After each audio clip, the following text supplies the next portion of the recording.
My name is Javier Pimas. I work for PetroVR, before known as Caesar Systems, and I'm going to talk about smalltalk runtime, which is basically a smalltalk written in smalltalk. As always, I have to make a balance between integrating everybody to try to make everybody get something from the talk and talking to the VM developers. So I'm going to give a brief description of the project first so that everybody can get something and then talk about more technical things. So we all like Smalltalk because in Smalltalk everything, we said that everything in Smalltalk is an object, right?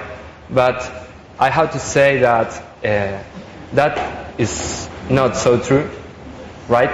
There are things in Smalltalk that are not objects, right? We could mention a few. For example, the execution model, which is, for example, the way in which messages get sent is not totally Reifying. You can create a message object and use it, but when you see at a method and look how the messages are sent, this is internal to the virtual machine, so you can't control it that easily. You, of course, also have an object header or, for example, the binary interface of the methods, which is how the methods are being involved in the VM, which registers they use, how they store temporaries and things like that. There are more things like lookup and garbage collection that are also not reified or only reified as a very low-level interface.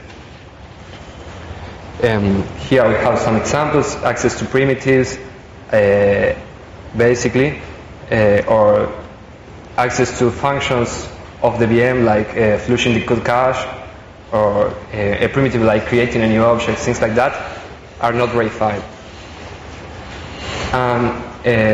Some time ago, many years ago, some guys started asking how they could break through this barrier. So two of them were, well, of course with objects, and two of them were these two guys. One of them is there, and the other didn't come. He isn't in the country, but he made a lot for the project. So I'm going to give three steps to make a self-hosted virtual machine. The first thing that you have to do is to take an already working Smalltalk. This is not a rare idea. It's the same idea that everybody uses to implement new languages. If you want to implement C, you first need to write it in another language or you won't be able to compile it, right? If you want to make GCC, or you already have another C compiler, or you use another language. The second interesting thing is to say, okay, now that we have an already working Smalltalk, we can code a compiler, a just-in-time compiler, for example, for Smalltalk methods, right? And if we make a Smalltalk compiler for Smalltalk methods, then we can basically generate arbitrary native code from our Smalltalk methods, right? So after we can generate code and execute it, we just can conquer the rest of the thing. So this is a recipe to make a self-hosted Smalltalk runtime. I'm going to give some more ideas. The first thing we are going to use is the just-in-time compiler to generate native code for methods. In a Smalltalk, in the virtual machine that is not self-hosted, compile methods already have an instance of a native code. Actually, this native code is a small integer that says something about the address of the native code. It's not a reification of the native code. So what we did was to create a reification of the native code, which is made of basically two things. One of them is the code. The code is the native instructions of the processor that need to be executed for executing that method. The other one are the references in that code to objects, so that the garbage collector can take care of these references when it moves objects from one place to the other. Once you have this native code, you can start doing really nice things, because, for example, you can resync what code is going to be executed when you write the method. Here, what we are seeing is in the top is a method behavior. Is implementation of behavior, what used to be behavior primitive, right? So just for a second. This one? Okay. So here we have the method, and so we can say, for example, now that we have a just-in-time compiler, we can generate arbitrary code for special methods, what we call under methods, which is basically a list of selectors that have special native code. So, for example, underscore is a small integer, generates a small stub of assembly, which is shown below. And there, to the right, we have basicat, which is the implementation of basicat underscore basicat under primitive, which basically access raw memory. So with these kind of things, we get access to basically the machine state in a more low-level way, and we can implement a lot of things, right? For example, if we see here print string, we are sending print string to an object. We can think about how the virtual machine sends the message print string to an object, right? We could ask ourselves, which is the way that, how does the VM send this message? So what it actually does is to load an object in a special register, which is a receiver register, and then calls a lookup routine, right? This is lookup and invoke. Sending, for example, as argument the selector. With these kind of things, it implements lookup. So we could add lookup like this. We can implement a method in Smalltalk that, using under primitives, does lookup, and well, I see that it's blurry and you won't see too much, but okay, trust me, there is the lookup code.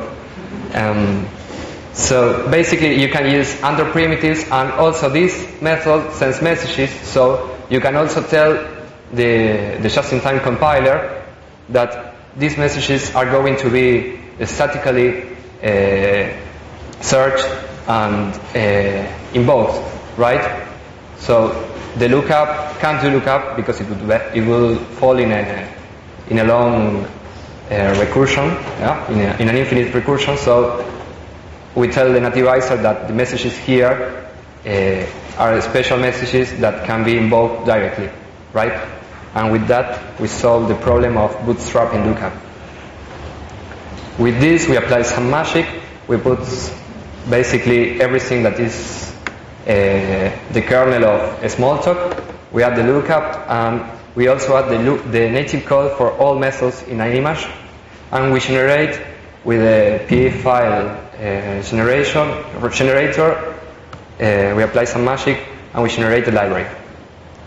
So after we have that kernel, we can do the same for other libraries, smaller libraries, which we can load, because we can generate for them native code, but it's not necessary to ship the native code for the libraries. For example, we could ship a library without native code, and then on the fly load the nativizer, so that we can execute the nativizer to nativize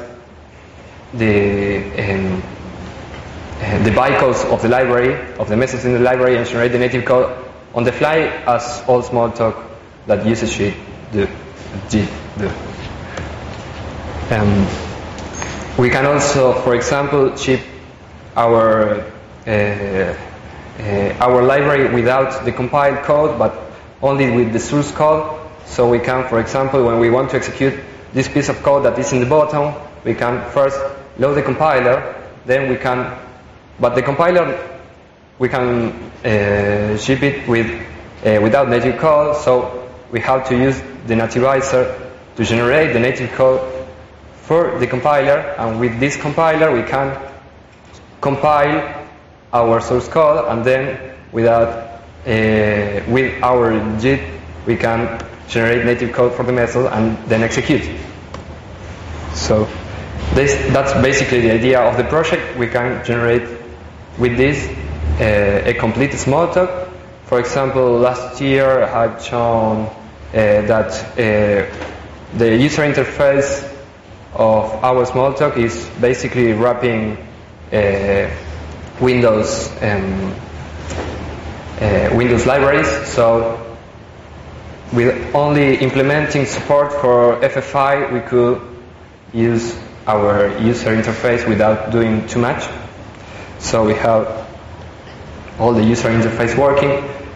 We could also reify the stack. If you look at the stack, in a stack, you are going to find a lot of references to objects, mostly the receivers and the temporaries and the compiled methods that are being executed. You are also going to find two kinds of things that are not objects, which are the return addresses from methods and the pointers to the previous frame. So you can apply some transformation to get something like this, which is basically something like an array of objects. So if you reify the native stack, you can also implement a debugger, right?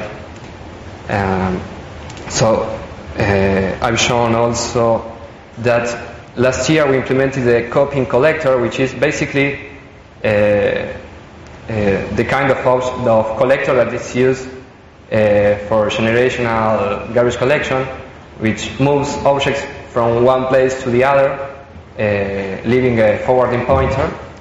And the thing I've shown last year was this kind of collector, but applied to the whole image, because typical garbage collectors manipulate the object pointers during garbage collection and leave the image in a state that it can't execute Smalltalk code while it's garbage collecting. So the garbage collector couldn't be made in Smalltalk. So the solution to that was to just use another algorithm that copies everything from one place to the other, and that leaves the forwarding pointers in another space so that we don't break the pointers of the objects. Okay, so this is, yes? That also means that you don't need a host for error. Well, you could implement an algorithm that was postless, but the problem is that not only you have to copy the objects, but you have to use the same memory when you are collecting, because if you modify one object here that has already been traced by the collector, then when you continue the garbage collection, you won't see that the object that is now referenced is referenced. I mean, you can update the pointers that have already been traced if you don't do it atomically, and then you might miss some objects. Replace the old object with a object. Yes, but suppose you trace an object here, and then you change a pointer in that object from A to B, right? Now B is alive and A you don't know, maybe alive or dead. So as your original object has already been traced, you may miss tracing B. Okay, so you have to add a write barrier basically. Well, so this is the state of the project, or this was the state of the project 1 year ago, and so I have some numbers of how fast it ran. It's basically the bars in blue are the performance of the code last year. Lower is better. It's normalized to Faro 4, which was what I used to measure last year. So Faro has a performance, a timing of 1, and for example here we see that array creation is like almost 4 times slower in B than in Faro, right? And what we see in orange is the performance of the host VM, right? These are very low level benchmarks, right? So for example, how long you take to create an object, or how long you take to do integer addition. So this doesn't tell us so much about the performance of the system, because if, for example, if you take very little time to add 2 integers, but then you spend all your time in doing lookup, then your VM is going to be slow. Okay, so these are slopstone tests. We also have smoptones tests, which are a bit higher level. They are medium level operations. Here we see that last year we were still like twice as slow than the host VM, and also much slower than Faro. And finally, this is Richards and Delta Blue, which are 2 higher level benchmarks. And we see here that at that time, with the implementation we had, we were already in Richards, we took half the time of the host VM in some benchmark, and in Delta Blue we were a bit slower. We have to remember 2 things. Why we can be faster than the host VM? Basically because we can implement a lot of things that the VM doesn't have. For example, the most important addition is the introduction of polymorphic inline caches. As the VM doesn't have polymorphic inline caches, when you send a message to various kinds of objects, the VM gets very slow. And in our case, our self-hosted runtime runs much faster. So this was the state last year, and I had an idea which was the following. I wanted to optimize more, because this level of performance is not very good. So I wanted to see how much we could improve our performance, and one of the things I did was to think about message lookup, and I was asking myself, well, but when you see a message sent, for example, let's take this one, how do you know which is the method that is going to be executed? How can you know? The typical way is that the first time you execute, you say the place where you ended, so you can predict with high accuracy that the next time is going to be the same. So you could basically try in the next time if it's the same, and if not, do the complete lookup. This is the monomorphic inline cache, and when you look at the native code, you get something like this. The nativization of this method message send is, remember, you have sent add to an object self, right? So you push the argument index, you load the receiver, and then you do load the selector and call lookup, right?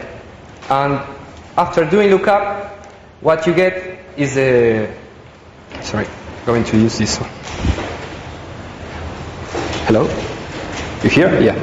So the first time you are going to execute this, and after executing lookup and invoke, what you are going to get is this side patched, and you are going to get the address that is called instead of calling the generic lookup, call the method that was found the previous time. And you are not going to call the method directly, but you are going to call the monomorphic inline prolog, which tests that the object you are now sending the message is the same type of the object the previous time. This is what this assembly does, right? And you can do the same when if this prolog fails, you could add a sub that checks for many types, which is this one. And in this case, you will have to patch your call to the pick sub. This is the way the VM tries to optimize the message sense. But also, it's interesting that the VM has the information about what have been the last types of the objects that were being sent the message, right? If you find this, you know that the object that was sent the message is or either an object or a subclass of object, right? So you have that information. If you have a polymorphic inline cache, you have the different types that were found. So you could use that information to optimize, but the problem is that this information is encoded in the call site as an address to call something, right? This is a bit difficult to find. So the idea was, okay, why don't we just create a SendSite object which basically reifies the idea of the message that is being sent in a method, right? A SendSite object, we have it here, is something that knows the selector that is being sent and basically has a bunch of instructions to find the method that has to be executed, right? When you have this SendSite initialized, it's going to basically do lookup. This is the same that the lookup we saw before. And after we execute this method, we execute this native code, it's going to change the instructions to go to the monomorphic inline cache, and it's going to change the cache to say the behavior that was found and the method that has to be executed, right? And then you have this stub, which is the monomorphic inline cache, that basically checks the next time that the types match. So one interesting thing of this is we changed a direct call for an indirect call here. So the SendSite is an object, and you call the contents of the memory pointed by the SendSite, which are the instructions. This is going to be slower. But on the other hand, you are going to get some information, and not only that, you could factor the code of the monomorphic test, the class check. Here we can use the same for all methods in our system, right? Because now this check doesn't check against the method that was executed the last time, but checks against the cache that we have here. So if we have different SendSites, here we are going to check different things, and we can reuse this small sub for every method in the image, for every lookup we do. So we are going to be slower because we do an indirect access, but on the other hand, we are going to put the same prolog for all methods, so we are going to put that in the L1 cache in the processor, and the difference in performance shouldn't be that much, and also has a benefit that not a benefit, but the idea is that this is going to be the tier 1 nativization of our methods.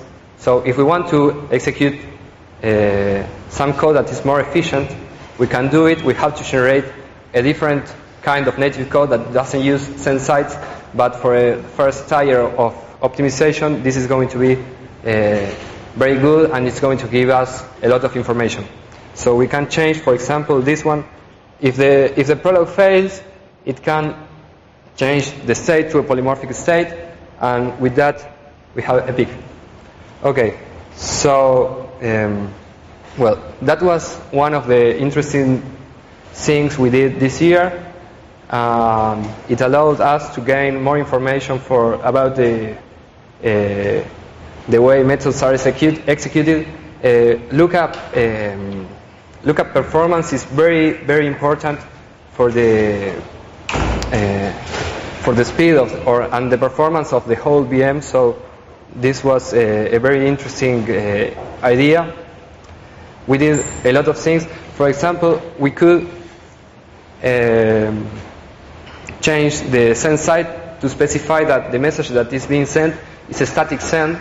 So for some methods, we can say, okay, you are going to just execute this code. There's not going to be any kind of prolog or class check or whatever. When you send this message, you execute this code. This is a static send part there. So basically, you execute code as fast as you can. There are some messages that are used very frequently and could be considered as likely as primitives. Any object can run them, so it allows to gain some performance. And then we did a lot of work in an optimizing method nativizer, which is basically a bunch of it's a control flow graph of basic blocks. A basic block is a list of instructions that doesn't jump to any place. It looks like this thing here, which is very blurry. Basically, all instructions execute until they find a branch, and then they go to some of the places and continue going until they return. So we have an optimizing method nativizer that basically tries to optimize this control flow graph. For example, we could, in this case, it just optimized some branches, and this is how it was the last year. And basically, now what we do is a more complex. We have added some features, so we visit the AST, we inline some blocks, we inline some methods. We have to unify the returns, bind the variables in those methods. Inlining methods could also trigger more decomposition of some other methods that get inlined, and after that we can optimize a bit, fragmenting messages, simplifying the control flow graph, doing some more optimizations, and finally we have to convert to conventional static single assignment and allocate the registers and generate assembly. So it's a long way. We have made it longer last year. So how is performance today? Is something like this. We have added a fourth bar, the green one, which is the current. These are the low-level benchmarks. So we can see that some benchmarks have improved a lot against the blue bar there. They are still not that much faster because these are low-level operations. Low-level operations, if you consider that the VM was being programmed in assembly, it's difficult to improve that unless you do some kind of adaptive optimization. And there we have medium-level operations. Here we see that as we increase the level of the benchmark, we get better results. For example, we are near the level of Faro in one of them, and we are always double the speed of the host VM or more. And then we have recharts and Delta Blue benchmarks, where we again have a similar level of performance with Faro. Even we can win to Faro 4 in Delta Blue by a low margin. We added also for this year, we have a benchmark game, which is another set of benchmarks. We can see that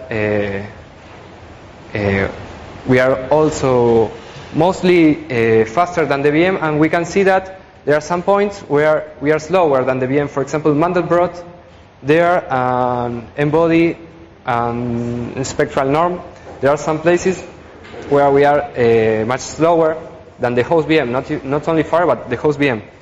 So when we started to see that, it was because of the garbage collector, right? The garbage collector is something that we haven't optimized at all. And one of the experiments we did this year was to implement a generational garbage collector, which is very similar to the one we implemented the year before, because it's a copying collector. The only thing you need is to add a write barrier. So we coded a write barrier here. This is the code that is used for the write barrier. We use the optimizing compiler to generate faster code. Actually, it's not that fast yet. We already did a lot of work, but we have to add more work to make this barrier faster. The idea of this garbage collector is a bit different of the one in the host VM. In the host VM, there isn't an hidden. There is just from, where you create objects, to where you are going to move them in the next generation, and all space. In this case, we implemented a similar idea, which is used in most small talks nowadays, which is to have a big hidden, a small from, and leave the rest the same. And then what we have, this slide shouldn't be here. Okay, so here we have some tests of the same tests than before for the benchmark game, but this time adding a new bar for generational GC. We didn't integrate this yet because, as you can see, there are many benchmarks that are slower than before. This is because of the write barrier. When you do generational garbage collection and you add a write barrier, you are going to make writes slower in order to make garbage collection faster.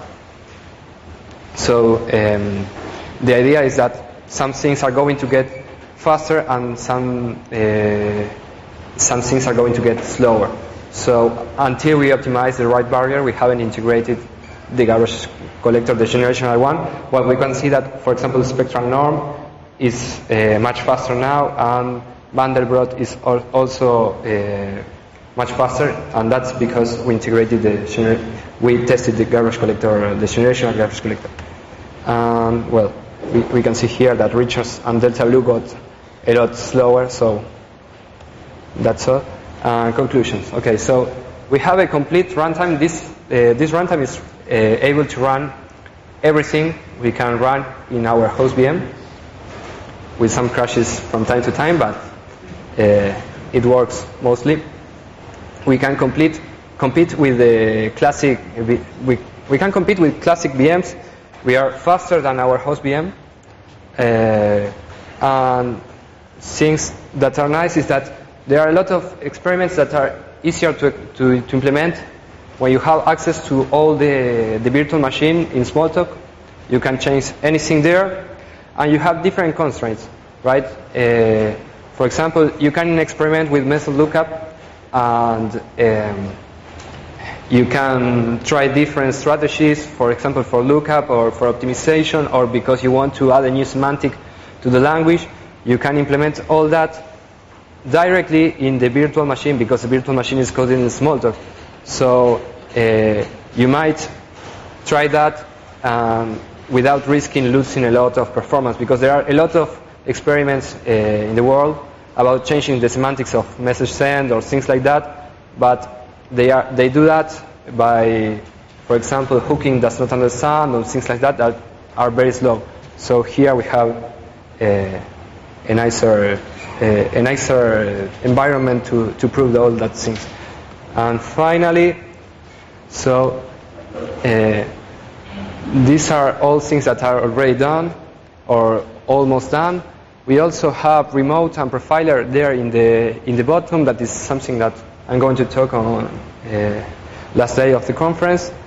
And well, there are more things to do, like porting to 64 bits, different architectures, other OSs, and also doing development directly inside our self-hosted image instead of doing it in the host VM. So if you have questions, if not.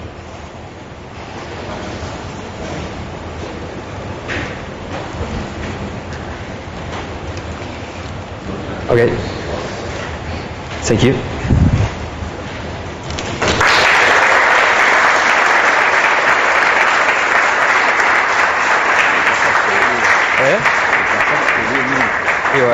¿Qué le vamos a hacer?